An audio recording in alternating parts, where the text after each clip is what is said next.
Mao gyud na ikuan sa mo kinayahan sir sa tribo na kung kisay kanang magkuan tabang gyud namo labi na sa mga bata o Sa amo ng mga tribo sa kalikasan sa kabayan sa lupa ginaampingan sa tribo ang yuta tungod kay sa amo pagtuo sagrado ug diha namo kuhaon ang mga pagkaon nga ingon nga kuan sa panahon nga dili gyud tanan ang panahon kay diri sa amo agihanan gyud og bagyo.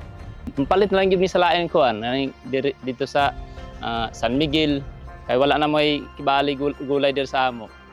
Nag-garden ko man para makatabang pud sa nutrisyon o para ang mga bata ang vitamins na magid sa mga gulay. Nutrition work in an IP community or in IT communities, especially here in San Miguel, Surigao del Sur, actually needs community-based, community-centered advocacy. So that is why we need to make sure to work with IP leaders first because they are the ones who will guide us as to what needs to be done that will not affect or that will not violate their traditions. We need to make sure that we bring the services to these communities, especially those far-flung areas. We will make sure that we also engage IP workers, so meaning local.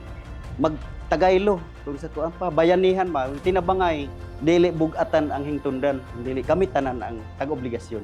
Gusto namo umamananay makuhaan sa mga ginikanan ng mga pagkaon para sa bili magkalisod-lisod. Gusto namo nga wa gyud mamalnourished.